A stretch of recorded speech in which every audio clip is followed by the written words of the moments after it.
नव्या वर्षाच्या सुरुवातीलाच आज महायुतीची एकत्रित पत्रकार परिषद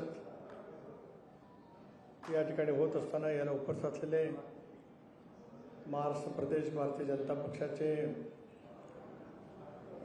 अध्यक्ष माननीय आमदार चंद्रशेखरजी बावनकुळे, शिवसेनेचे नेते आणि राज्य मंत्रिमंडळातील एक ज्येष्ठ मंत्री श्री दादाजी भुसे, राष्ट्रवादी काँग्रेस पक्षाचे मुंबईचे अध्यक्ष माझे सहकारी श्री समीरजी भुजबळ, अतिशय उत्तम पद्धतीने प्रवक्ते या नात्याने भूमिका मांडणारे भारतीय जनता पक्षाचे मुख्य प्रवक्ते श्री केशव उपाध्याय, आपण सर्व पत्रकार मित्र, महिलांचे प्रतिनिधी, सुरुवातीलाच महायुतीच्या वतीने आपलं सर्वांचंच काल संध्याकाळी उशिरा आणि सकाळी लवकर आपल्याला निमंत्रित केलेलं असताना सुद्धा आपण फार मोठ्या संख्येने या ठिकाणी आलात, याबद्दल आम्हा युतीच्या माध्यमातून आपलं मनपूर्वक हार्दिक या ठिकाणी स्वागत करतो. नवीन वर्षाच्या आम्हा सर्वांच्याच वतीने आपल्याला मनपूर्वक हार्दिक शुभेच्छा आहेत. हे वर्ष आपल्या सर्वांच्यासाठी अतिशय महत्त्वाचं असल्यामुळे विशेष करून लोकसभा विधानसभेच्या निवडणुका, इतर बऱ्याच राजकीय घडामोडी असताना आपल्या सर्वांसाठी निरामय आयुष्याचं, थोडंसं धावपळीचं, थोडंसं गडबडीचं, पण तितकंच प्रेरणादायी जावं असं सुरुवातीलाच या ठिकाणी आपल्याला मनपूर्वक हार्दिक शुभेच्छा देतो. आजच्या पत्रकार परिषदेचा हेतू आज आहे की महायुती म्हणून आज आम्ही सर्वजण एकत्रितपणाने आगामी येणाऱ्या लोकसभेच्या निवडणुकीला सामोरं जाण्याचा निर्धार केलेला आहे.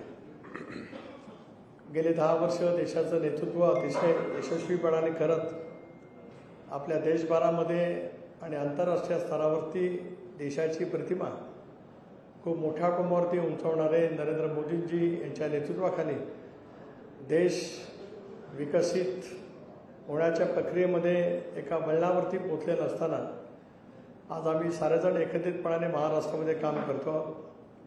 एकनाथराव शिंदे यांच्या नेतृत्वाखाली, देवेंद्रजींच्या नेतृत्वाखाली, अजितदादांच्या नेतृत्वाखाली राज्यामध्ये आज महायुतीचं सरकार त्या ठिकाणी आहे. अशा वेळेला जानेवारी महिन्यापासूनच एकत्रितपणाने महायुतीचे मेळावे संबंधित जिल्ह्यामध्ये वेगवेगळ्या ठिकाणी आयोजित करावे या संदर्भातली माहिती देण्यासाठीच आज आपल्याला आम्ही या ठिकाणी निमंत्रित केलेलं आहे. 14 जानेवारीला राज्यातल्या सर्व जिल्ह्यात एकाच वेळेला महायुतीचे मेळावे त्या ठिकाणी होते. किमान 1000 प्रमुख कार्यकर्ते त्या ठिकाणी उपस्थित असतील असं आज आम्ही निर्धारित केलेलं आहे. पण कदाचित उत्साह तर वाढेलच, त्याच्यामुळे ती संख्या त्याच्याहीपेक्षा खूप मोठी त्या ठिकाणी राहू शकते. कारण आम्ही एकत्रितपणाने सरकारमध्ये आल्यावर एक मधल्या कालावधीमध्ये संबंध राज्यभराचा राज्यव्यापी एक मोठा मेळावा आम्ही वरळीच्या ठिकाणी त्या ठिकाणी घेतला होता. संबंध राज्यभरातील तिन्ही पक्षाचे आणि अन्य घटक मित्र पक्षाचे नेते, कार्यकर्ते, सर्व विधानसभा सदस्य, लोकसभा सदस्य, राज्यसभा सदस्य मोठ्या प्रमाणावरती त्या ठिकाणी उपस्थित राहिलेले होते. आमचे सर्व तिन्ही पक्षाचे जिल्हाध्यक्ष, काही ठिकाणी जिल्हा प्रमुख आहेत, शिवसेनेचे संघटनेचे सगळे प्रमुख आहेत, हेही त्या ठिकाणी उपस्थित राहिले होते. पण जिल्हा पातळीवरती सुद्धा अधिक व्यापक अर्थाने समन्वय त्या ठिकाणी व्हावा आणि पूर्ण क्षमतेने, पूर्ण ताकदीने आगामी येणाऱ्या लोकसभेच्या निवडणुकीला सामोरं जावं या हेतूने आम्ही 14 तारखेला अशापैकी मेळावे त्या ठिकाणी आयोजित केलेले आहेत. महाराष्ट्रामध्ये 6 प्रादेशिक विभाग आहेत. मुंबई, नाशिक, पुणे, छत्रपती संभाजीनगर, अमरावती, नागपूर या 6ही प्रादेशिक विभागामध्ये माननीय मुख्यमंत्री, उपमुख्यमंत्री दोन्ही या तिन्ही नेत्यांच्या प्रमुख उपस्थितीत आणि राज्यातील तिन्ही पक्षाच्या प्रमुख नेत्यांच्या उपस्थितीमध्ये आम्ही जाहीर मेळावेसुद्धा फेब्रुवारीच्या पहिल्या आठवड्यामध्ये त्या ठिकाणी सुरू करणार आहोत आणि फेब्रुवारीच्या मध्यापर्यंत म्हणजे मिड ऑफ फेब्रुवारी ते सगळे मेळावे पूर्ण करण्याचं आज आम्ही या ठिकाणी निर्धारित करत आहोत. आपल्यामार्फत राज्यातील आमच्या तिन्ही पक्षांच्या नेत्यांना, घटक पक्षाच्या नेत्यांनासुद्धा हे कळावं, जनतेलासुद्धा कळावं या हेतूने आज आपल्याला या ठिकाणी निमंत्रित केलं आहे. याही नंतर माझे ज्येष्ठ सहकारी भारतीय जनता पक्षाचे अध्यक्ष बावनकुळे साहेब या ठिकाणी बोलते.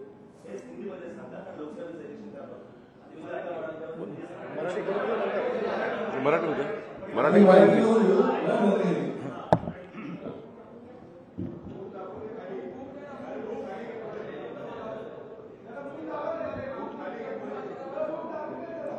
मैं बता दो, मैं करता हूँ.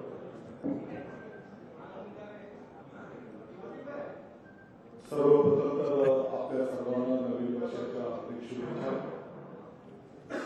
आताच आदरणीय तटकरे साहेबांनी येणाऱ्या काळामध्ये महायुतीच्या माध्यमातून ज्या पद्धतीने भारताचे लोकप्रिय प्रधानमंत्री आदरणीय नरेंद्र मोदी साहेबांच्या नेतृत्वाखाली अनेक चांगले निर्णय देश पातळीवर झाले, त्याच पद्धतीने राज्य पातळीवर माननीय मुख्यमंत्री महोदय एकनाथजी शिंदे साहेब, उपमुख्यमंत्री महोदय माननीय देवेंद्रजी फडणवीस साहेब, माननीय अजितदादा पवार साहेब यांच्या नेतृत्वाखालच्या सरकारमध्ये अनेक चांगले निर्णय त्या ठिकाणी संपन्न झालेले आहेत.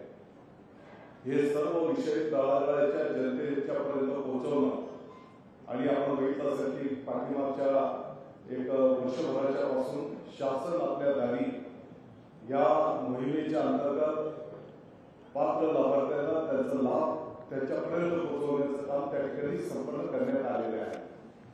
आणि म्हणून या सर्व बाबी तळागाळातल्या माणसाच्या पर्यंत नेण्याच्या दृष्टिकोनातून महायुतीचे जे सर्व प्रमुख पदाधिकारी आहेत, अगदी गाव पातळीवरच्याही कार्यकर्त्यांचं एक संघटितपणे मनोमिलन, त्याच्यातलं मार्गक्रमण आणि त्याच मुद्द्यांवर येणाऱ्या काळामध्ये मग लोकसभेची निवडणूक असेल किंवा येणाऱ्या विधानसभा आणि इतरही ज्या काही निवडणुका असेल त्याच्यामध्ये संघटितपणे मार्गक्रमण करण्याचा निर्धार त्या ठिकाणी करण्यात आलेला आहे.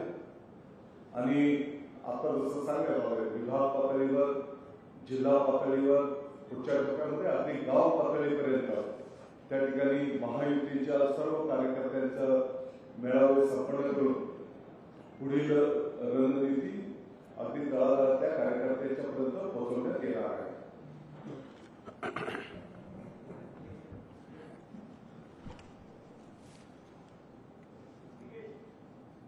रविवारी 14 जानेवारीला महायुतीचे 36 जिल्ह्यामध्ये आमच्या 11 पक्षाचे माननीय तटकरे साहेब आणि माननीय भुसे साहेबांनी आत्ताच आपल्याला सांगितल्याप्रमाणे जिल्हास्तरीय मेळावे आणि ही संख्या पुढच्या काळात बूथपर्यंत आमच्या तालुका मंडळापर्यंत एकदा जिल्हास्तरीय मेळावे झाले की पुढे तालुकास्तरीय मेळावे होतील, मग बूथस्तरीय मेळावे होतील. साधारण जानेवारी महिन्यामध्ये संपूर्ण जिल्हास्तर ते बूथस्तर आणि फेब्रुवारी महिन्यामध्ये विभागीय स्तरावरचे मेळावे माननीय एकनाथजी, देवेंद्रजी, अजितदादा यांच्या उपस्थितीत होणार आहे. आमचे महायुतीतले सर्व घटक पक्षाचे नेते सुद्धा या मेळाव्यामध्ये हजर राहणार आहे. मग रामदास आठवले साहेब असतील, विनय कोरेजी असतील, महादेवराव जानकरजी असतील, जयदीप कवाडेजी असतील, योगेंद्र कवाडेजी आहेत, शिवसंग्रामचे आपल्या मेटेताई आहेत, सुलेखाताई कुंभारे आहेत, रयत कांतवीचे सदाभाऊ खोत आहेत आणि इतरही अजून घटक पक्षाचे नेते या बैठकीला, या मेळाव्याला हजर राहणार आहेत. खरं तर माननीय तटकरेजींनी सांगितल्याप्रमाणे मोदीजींच्या नेतृत्वात महाराष्ट्रामध्ये एक प्रचंड मोठं यश महायुतीला मिळेल. महायुतीने जी तयारी केली आहे देवेंद्रजी, एकनाथजी आणि अजितदादांच्या नेतृत्वामध्ये 45+ जागा या महाराष्ट्रामध्ये 51% लढाई जिंकून आम्ही जिंकणार आहोत. तर 45+ म्हटलं आहे आणि आम्ही कुठल्याही बॅटलफील्डवर नाही आहेत. आम्ही सरळ 45+ जिंकतो आहे. तशी तयारी आम्ही तिन्ही पक्षांनी आणि 11 पक्षांनी केली आहे. आम्ही तिन्ही पक्षांनी, आमच्या तिन्ही नेत्यांनी आपापल्या स्तरावर आपापल्या पक्षाला मजबूत करण्याची योजना तर सुरू केलीच आहे. एकनाथजी एक प्रवास करताय, अजितदादांनी प्रवास केला आहे, देवेंद्रजी आणि मी प्रवास करतो आहे. या सर्व प्रवासामध्ये ज्या पद्धतीने जनतेच्या मनात मोदीजींच्या नेतृत्वातला भारत निर्माण करण्याचा जनतेने निर्णय घेतला आहे. मी तुम्हाला एक उदाहरण सांगेन. या प्रवासामध्ये तटकरे साहेब, अजितदादा फिरले, त्यांनाही तो महाराष्ट्राचा सेन्स दिसलेलाच आहे. एकनाथजी रोज फिरतात आहे, देवेंद्रजी फिरत आहे. 50,000 नागरिकांचा विचार केला मतदाराचा. ॲव्हरेज काय 50,000 नागरिकांना जेव्हा आपण व्यक्त झालो, त्यांच्याशी बोललो की 2024मध्ये प्रधानमंत्री कोण पाहिजे, तर 47,412 या संवादामध्ये, इतक्या लोकांच्या संवादानंतर फक्त 16 लोक सोडले. सर्वांनी म्हटलं की मोदीजी प्रधानमंत्री पाहिजे.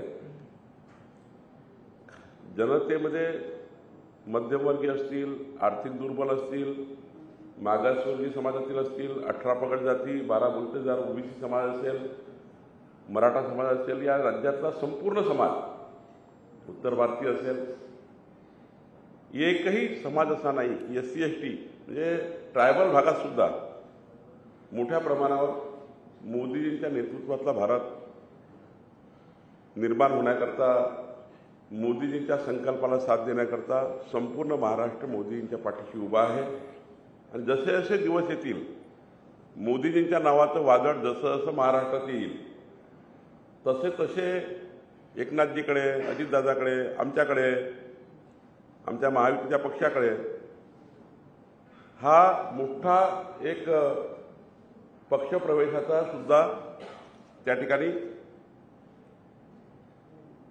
निमंत्रण येतात आहे. अजितदादाकडे मोठ्या प्रमाणावर पक्षप्रवेशाचे निमंत्रण आहे, एकनाथजीकडे तर रोजच आहे, आमच्याकडे तर रोजच त्या ठिकाणी आमचा दुपट्टा पाहिजे आहे लोकांना. आणि त्यामुळं महायुतीमध्ये इतके घटक पक्ष जुळणार आहेत की महाविकास आघाडी यांच्या स्टेजवर तुम्हाला फक्त नेते दिसतील आणि समोर कोणीच दिसणार नाही. ही स्थिती या महाराष्ट्रामध्ये होणार आहे. आणि याकरता आम्ही सर्व पक्षाचे लोक आपापल्या स्तरावर, आणि आमची भूमिका स्पष्ट आहे, बूथ स्तरापर्यंत आम्ही 3ही पक्ष आणि 11 पक्ष आमची बांधणी पूर्ण करणार आहोत. बूथ स्तरावरचे कार्यकर्ते सुद्धा एकत्रितपणे बूथवर असले पाहिजे. मंडळ स्तरावरचे, तालुका स्तरावरचे कार्यकर्ते एकत्रितपणे त्या ठिकाणी सोबत काम केलं पाहिजे. आणि राज्य स्तरावर आणि विभागीय स्तरावर, जिल्हा स्तरावर सुद्धा संपूर्ण बांधणी आमची पूर्ण झाली. आणि मला असं वाटतं की आमची महायुती प्रचंड ताकदीने महाविकास आघाडीला परास्त करेल. आणि मोदीजींच्या नेतृत्वात, म्हणजे जेव्हा मोदीजी प्रधानमंत्री पदाची शपथ घेतील, तेव्हा महाराष्ट्रातले 45 खासदार हात वर करून उभे दिसतील. इतकी ताकद आम्ही आमची महायुतीची तयार करतो आहे. आणि त्याकरता संपूर्ण रचना आम्ही उभी केली आहे. माननीय सुनील तटकरे जी, दादा भुसे जी और महायुति की इस प्रेस कॉन्फ्रेंस में माननीय तटकरे जी, माननीय दादा भुसे जी और हमने सारे लोगों ने, हमारे नेताओं ने, देवेंद्र जी, एकनाथ जी, अजित दादा, हमने सबने मिलके ये निर्णय लिया है कि 14 जनवरी को महाराष्ट्र में महायुति के डिस्ट्रिक्ट लेवल के हमारे सम्मेलन होंगे. उस सम्मेलन में हमारे सभी पार्टियों के जो मेजर लीडर्स हैं डिस्ट्रिक्ट लेवल के, 300-400 लीडर सभी पार्टियों के उस सम्मेलन में रहेंगे. हमारे वहाँ के प्रभारी मंत्री जो है सरकार के, या राष्ट्रवादी के मिनिस्टर है, वह राष्ट्रवादी के मिनिस्टर उस जिला स्तरीय सम्मेलन में जाएंगे, या बीजेपी के गार्डियन मिनिस्टर है वो जाएंगे, कई शिवसेना के गार्डियन मिनिस्टर वो जाएंगे. डिस्ट्रिक्ट लेवल का सम्मेलन होगा. उसके बाद तटकरे जी ने कहा है कि फरवरी में हम डिवीजन लेवल पर सम्मेलन लेंगे, विभाग स्तर पर.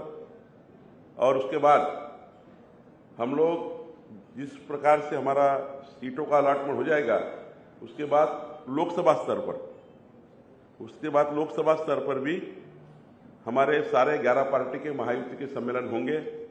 उस सम्मेलन में हमारे विनय कोरे जी है, रामदास आठवले जी है, महादेवराव जानकर जी है, जोगेंद्र कवाड़े, जयदीप कवाड़े जी है, शिव संग्राम की हमारी मेटेताई है, रैत कांति के सदाबाऊ है, हमारी सुलेखाताई कुंभारे जी है, ये सारे बच्चू कड़ू जी है, ये सारे लोग और 11 पार्टियां है, ये सारे लोग इस सम्मेलन में रहेंगे।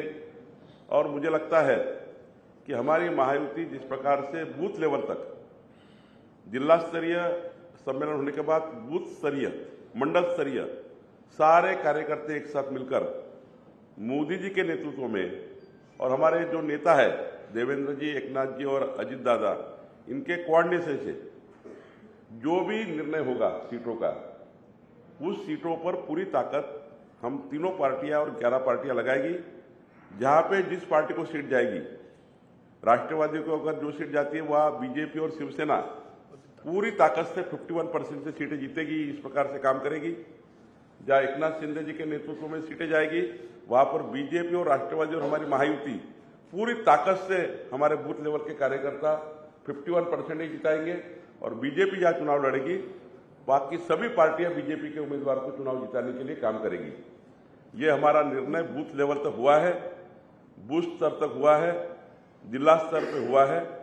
और मैं दावे के साथ कहता हूं, हम सब पार्टियों के लोग 45 प्लस महायुति 45 प्लस सांसद जीतेगी, 51% वोट शेयर लेकर जीतेगी। और जैसे जैसे मोदी जी का जो भी तूफान आने वाला है महाराष्ट्र में, अब राजस्थान में हो गया, छत्तीसगढ़ हो गया, मध्य प्रदेश हो गया, आपको दिखा, अभी महाराष्ट्र में आने वाला है। और यह तूफान, यह सब झाड़ी पत्तियों को साफ करके, महाविकास आघाड़ी के सारे झाड़ी पत्तियों को साफ करके और महायुति पूरी ताकत से इस महाराष्ट्र में जीतेगी। अभी तो हमारे सामने ये प्रश्न है, अजीत दादा के सामने भी, शिंदे जी के सामने भी और हमारे सामने भी, देवेंद्र जी के भी सामने, रोज इतने पार्टी में आने के लिए लोग, राष्ट्रवादी में, शिवसेना में हमारे पास इतनी कतार लगाकर है कि ये दिन आने वाला है महाराष्ट्र में कि महाविकास आघाड़ी के स्टेज पे सारे नेता दिखेंगे। आपको देखा होगा नागपुर में क्या हुआ, नागपुर की सभा में क्या हुआ। नागपुर की सभा में जितने लोग विकास ठाकरे जी की शादी में थे, उनके बेटे के, उतने भी लोग वहां नहीं थे। तो ऐसी हालत होने वाली है कि महाविकास आघाड़ी के नेताओं की कंपटीशन रहेगी भाषण देने के लिए, स्पीच देने के लिए, लेकिन सामने लोग ही दिखेंगे नहीं। ये स्थिति महाराष्ट्र में आने वाली है। हम निश्चित रूप से 14 जनवरी के डिस्ट्रिक्ट लेवल के सारे हमारे जो सम्मेलन है बहुत ताकत से करेंगे। हमारे सारे गार्डियन मिनिस्टर वहां रहेंगे और पूरे तीनों नेता के नेतृत्व में और हमारे महायुति के सारे नेताओं के नेतृत्व में हम निश्चित रूप से आगे आपको महाराष्ट्र और आने वाले विधानसभा में भी, मैं विधानसभा में की भी बात कर रहा हूं, विधानसभा में भी 225 प्लस महायुति क्रॉस करेगी।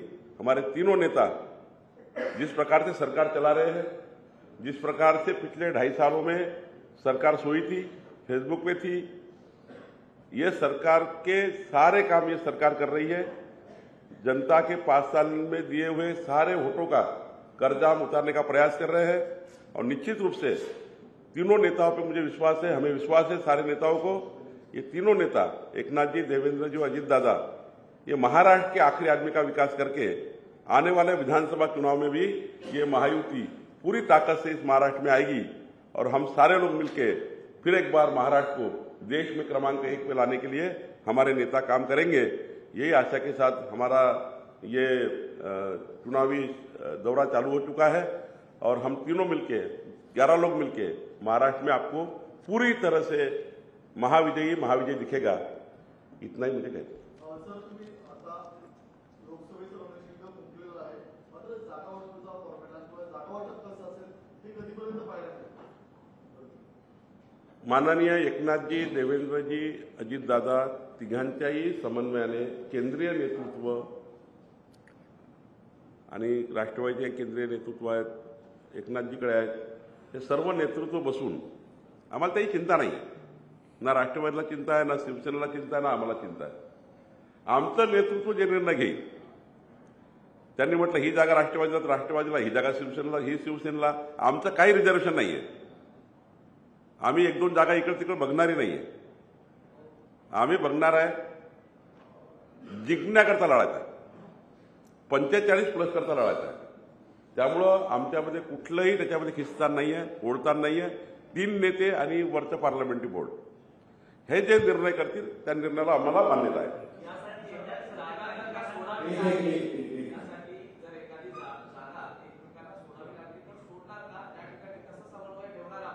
जे जे काही करावं लागेल ते सारं करू. जे जे काही आमचं केंद्रीय नेतृत्व आणि 3 नेते निर्णय करतील ते सारे निर्णय आम्हाला मान्य.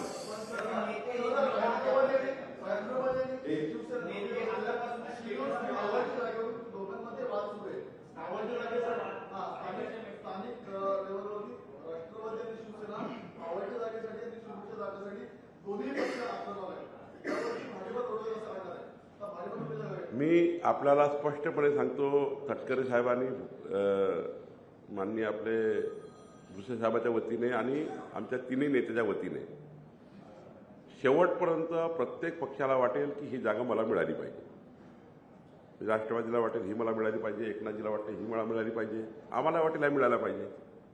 पण शेवटी एका लेवलला केंद्रीय नेतृत्वाने शिक्कामोर्तब केलं, आमच्या 3 नेत्यांनी सही केली, महायुतीने सारा निर्णय झाले, मग मात्र कुठलंही याला गेली की त्याला गेली की त्याचं की त्याचं, मोदीजीच्या नेतृत्वात मतदान करायचं.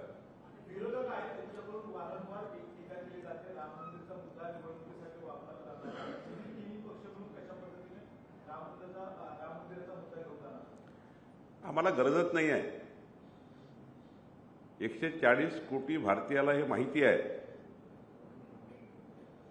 की मोदीजींच्या नेतृत्वातलं केंद्र सरकार आल्यानंतर सुप्रीम कोर्टामध्ये ज्या पद्धतीने राम जन्मभूमीच्या जागेबद्दलचं सबमिशन योग्य पद्धतीने झालं, आतापर्यंतचे 65 वर्षाची सरकारं रामलल्लाचा जन्म अयोध्येमध्ये झाला याकरता जे सबमिशन करत नव्हते आणि वाद पेटवून या महाराष्ट्राला देशाला भडकवण्याचा प्रयत्न होता. कुठला हिंदू मुस्लिम वाद नव्हता, त्या ठिकाणचाही वाद नव्हता, नेते वाद तयार करायचे आणि हा प्रश्न पेटत ठेवला होता. पण मोदीजींच्या नेतृत्वातल्या सरकारने हा प्रश्न सोडवला. त्यामुळं कुणाच्या मनात काही असेल, आता तोंडाच्या वाफा फेकतात. परवाचा व्हिडिओ बघा ना, एक व्हिडिओमध्ये आहे ना की मोदीजीच करू शकतात. व्हिडिओ देऊ का तुम्हाला? म्हणजे मोदीजींच्या नेतृत्वातला भारत किती चांगला असू शकतं. संजय राऊत साहेब 2.5 मिनिटाची व्हिडिओ क्लिप आहे आपल्याकडे, कालच तुम्हाला काढून दिली आहे की मोदीजीचं नेतृत्व किती स्ट्रॉंग आहे, कसं राम मंदिराचं निर्माण मोदीजी करू शकतात, मोदीजी पाकिस्तानच्या पीओकेला कसं आतमध्ये घेऊ शकतात. तो व्हिडिओ देऊ का तुम्हाला? आहे का तुमच्याकडे? आहे, तो जरा दाखवा. पुन्हा एकदा पाठवा. नाही, तो व्हिडिओ तुम्ही मला काय म्हणणं आहे, माझी पत्रकार महोदयांना विनंती आहे, मी तुम्हाला एक व्हिडिओ शेअर करतो. त्या व्हिडिओमध्ये संजय राऊत साहेब म्हणतात, अयोध्या में राम मंदिर बनाने की केवल एक ही व्यक्ति में क्षमता है, उनका नाम नरेंद्र मोदी जी है. संजय राउत जी म्हणतात कि पाकिस्तान की बॉर्डर में जाकर पाकिस्तान का पीओके वापस लाने की क्षमता किसमें, तो मोदी जी में है. इसलिए किसको वोट देना है तो उस समय की सरकार के, उस समय की जो हमारी महायुति थी शिवसेना भाजप की, वो उम्मीदवार को वोट दीजिए, ये कहा है, हे म्हटलं आहे संजय राऊत साहेबांनी. तो व्हिडिओ जर तुम्ही बघितला तर मला वाटतं मग बाकीच प्रश्न सुटून जाईल.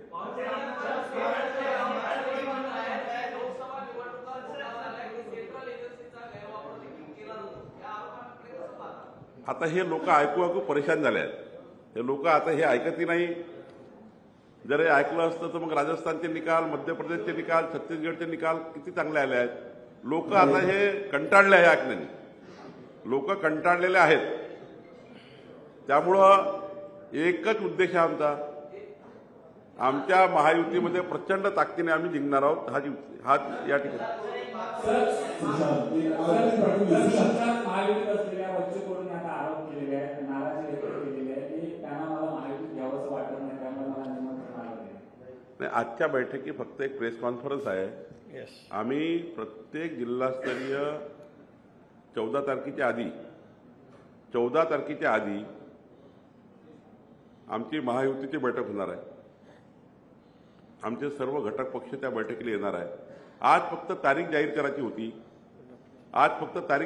होती म्हणून आम्ही एक शॉर्ट नोटीसवर तिघही एकत्र आलो आहे. प्रसाद लाड उद्या महाराष्ट्रात आले की एक महायुतीची बैठक आमची होईल. त्याच्यामध्ये आम्ही सर्व पक्षाला बोलू आणि त्यामध्ये पूर्ण विस्तृत शेवटी एखादं संमेलन करायचं असेल ते संमेलन कसं असणार आहे, कोण त्या ठिकाणी जाणार आहे, कोण कोण समन्वय करणार आहे, सारा ढाचा तयार करावा लागणार आहे.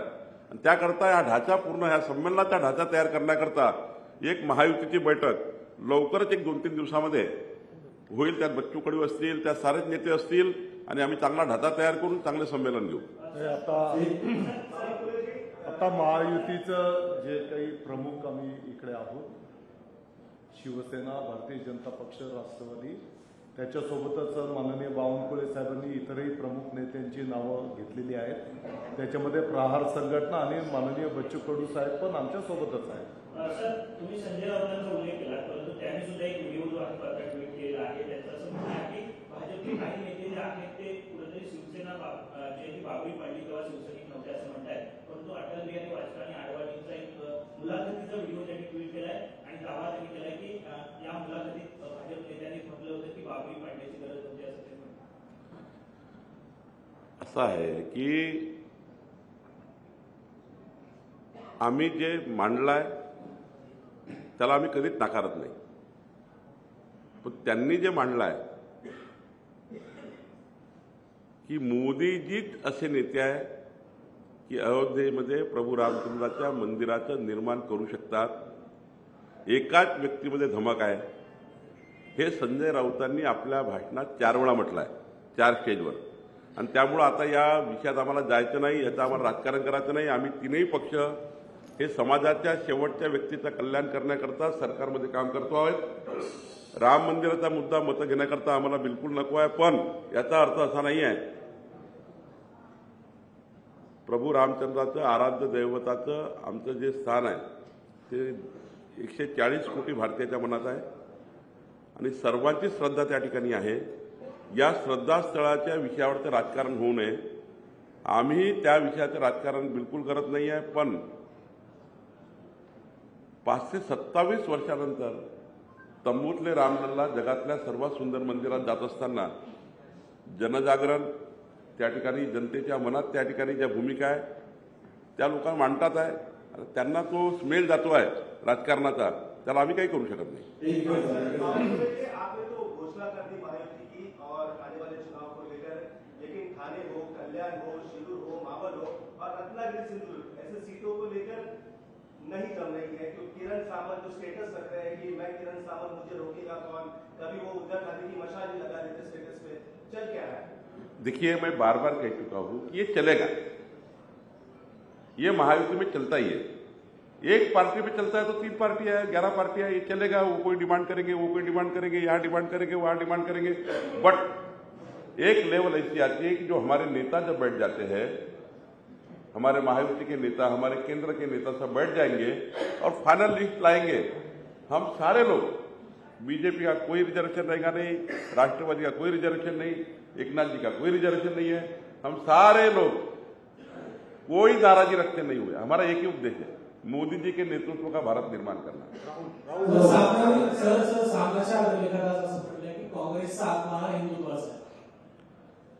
काँग्रेसचा आत्मा हिंदुत्वाचा असेल त्यांनी 2 गोष्टी स्पष्ट केल्या पाहिजे. 2च गोष्टी स्पष्ट केल्या पाहिजे. काँग्रेस पार्टी वारंवार स्वातंत्र्यवीर सावरकरांचा अपमान करण्यापासून आणि कपिल सिब्बल आणि जे काही सुप्रीम कोर्टामध्ये आतापर्यंत ॲफिडेव्हिट केले आहेत, जरा ते एकदा वाचून घेतले पाहिजे संजय राऊत साहेब किंवा कोणतरी. आणि बाकी संजय राऊताबद्दलचे बाकी उत्तरं नितेश राणे देतील.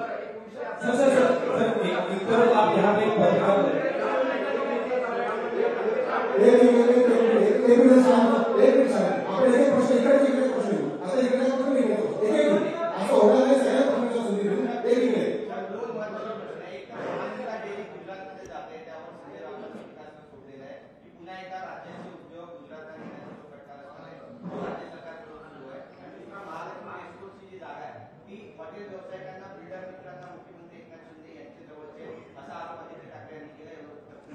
फेक नरेटिव्ह तयार करतात.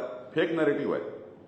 नरेटिव्ह सकाळी तयार करतात ते काहीतरी बसून आणि महाराष्ट्राला दिवसभर मीडियामध्ये येण्याकरता काही ना काही देत राहतात. ते नितेश राणे तुमचं उत्तर देईल ना त्यांचं. नितेश राणेंनी तयार केलं आहे त्याचं उत्तर, पण फेक नरेटिव्ह तयार करतात. पराजयाच्या मोठ्या पराजयाच्या भीतीने महाविकास आघाडीतील नेते दररोज अशा पैशा कल्पकल्पित कथा त्यांना दिवसभरामध्ये सतत मीडियाच्या समोर राहायचं असल्यामुळे ते तशा पैसं करण्याचा प्रयत्न करतात. याच्यापेक्षा त्या गोष्टीला कुठलंही महत्त्व त्या ठिकाणी नाही.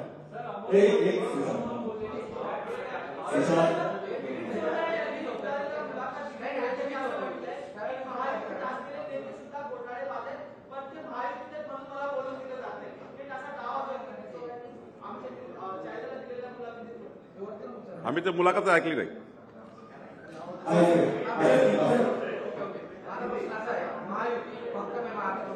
देशामध्ये तुमचे घटकपक्ष तुमच्या सोबत आहे, मात्र देशात रामदास आठवलेंचा पक्ष तुमच्या सोबत आहे केंद्रामध्ये. मात्र त्यांनी काही दावा केलाय राम मंदिर ज्या ठिकाणी उभारले गेले त्या ठिकाणी मस्जिदही नव्हते, मंदिरही नव्हतं आणि त्या ठिकाणी गौतम बुद्धांची मूर्ती होती.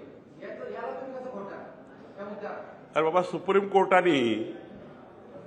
सुप्रीम कोर्टाने या विषयाचा सविस्तर निकाल दिल्यानंतर आणि देशाच्या सर्वोच्च व्यासपीठाने निकाल दिल्यानंतर किंतु परंतुचे प्रश्न संपतात. एक तरफ यहाँ पे एक प्रेस कॉन्फ्रेंस चल रही है, शिरडी में शरद पवार जी का एक शिविर चल रहा है.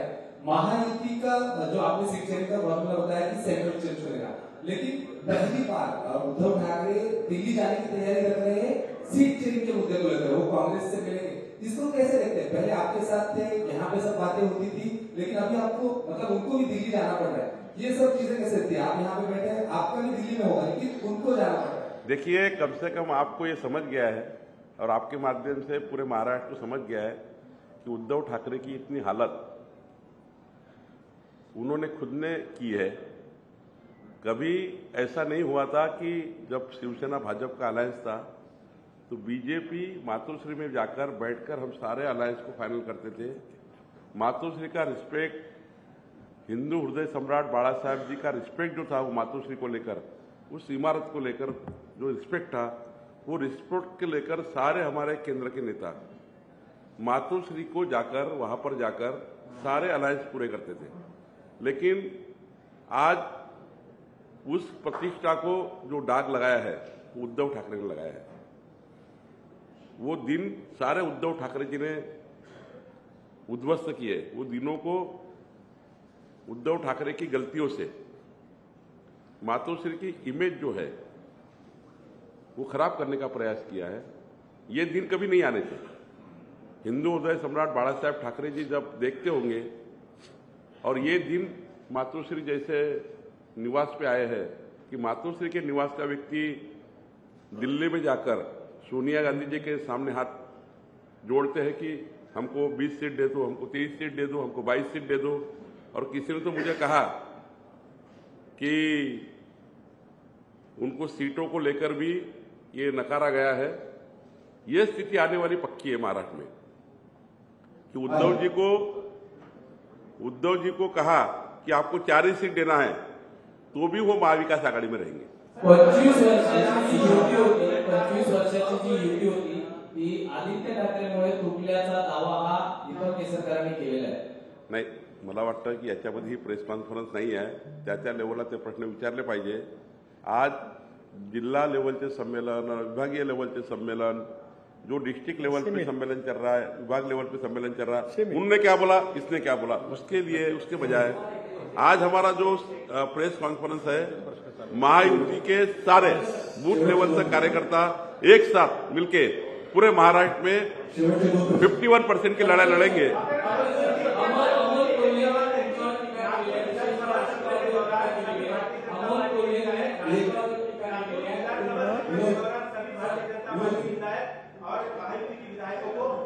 में बुलाया था, लेकिन अजीत दादा और राष्ट्रवादी के विधायक नहीं गए थे. अब 22 तारीख को राम मंदिर का प्राण प्रतिष्ठापना है, तो अजीत दादा और एनसीपी के विधायक वहां जाएंगे क्या?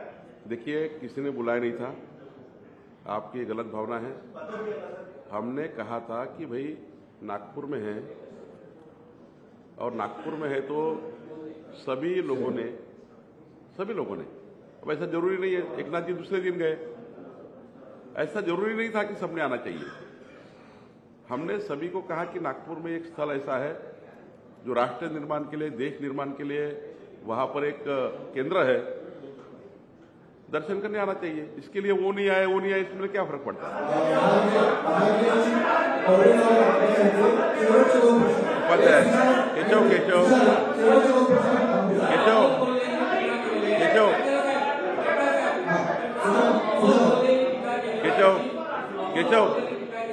केशव अग्रेस होऊ नका.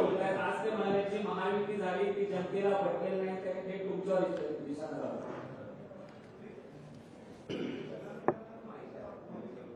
जुन्नर ते बारामती शेतकऱ्यांचा आक्रोश सांगत ज्यांनी यात्रा काढली त्या यात्रेला प्रचंड अभूतपूर्व जगाच्या पाठीवरचा फार मोठा प्रतिसाद मिळाला असल्यामुळे आता त्यांना बरंच काही त्या ठिकाणी सूचना पाहायला मिळत आहे. बावनकुळे साहेबांनी दादा भुसेजींनी सांगितल्याप्रमाणे आमच्या सर्वांचं उद्दिष्ट 45+ आहे. त्यामुळे कुणी काही बोलू, या सगळ्या जागांच्या वरती आम्ही प्रचंड मताधिक्याने त्या ठिकाणी निवडून येणार आहोत.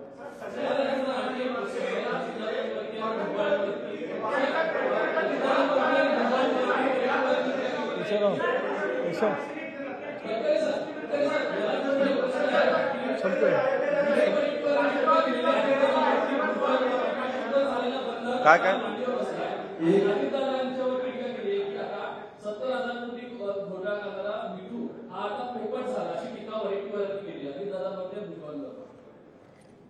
एक असा की ज्या वराठीवारांना त्यांच्या पक्षातही किंमत नाही, त्या वराठीवाराच्या कुठल्याही आरोपांना आम्हाला उत्तर देण्याची बिलकुल त्या ठिकाणी आवश्यकता नाही.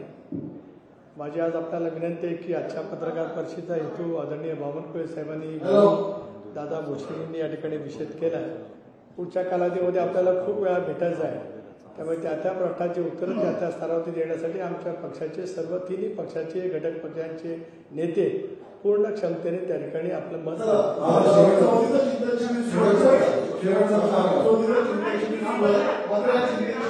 रोहित पवारांनी पाठ फिरवली आहे. रोहित पवार राज्याच्या बाहेर असल्याचं कळतंय, काय सांगणार?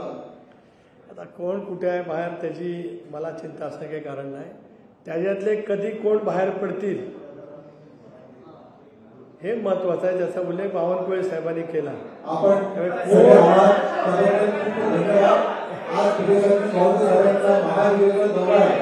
कारण मुंबईमध्ये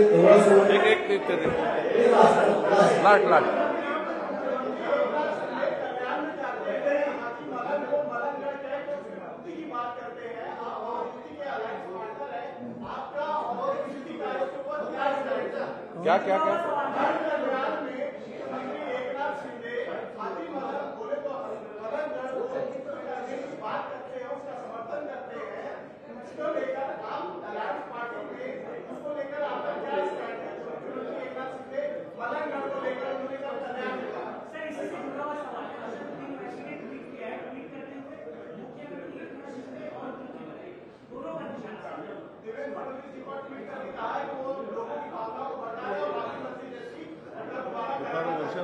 चालू आहे. किसने कहा है? तेलंगणच्या बाबतीमध्ये ओवेसी काहीतरी बोलले, काय आपण ऐकल्याशिवाय कशाला काय. कल्याणचं जे हजी मदन आहे, कल्याणचा जो हजी मदन, उसके बारे में आप सबको पता है, शायद 30-40 साल पहले से लेकर धर्मवीर आनंद जी दिघे साहब ने वो हजी मदन नहीं श्री मदन गढ़ है, ये मुहिम 30-40 साल पहले से चलाई है. उनका दावा था यहाँ पर नाथ संप्रदाय का मंदिर था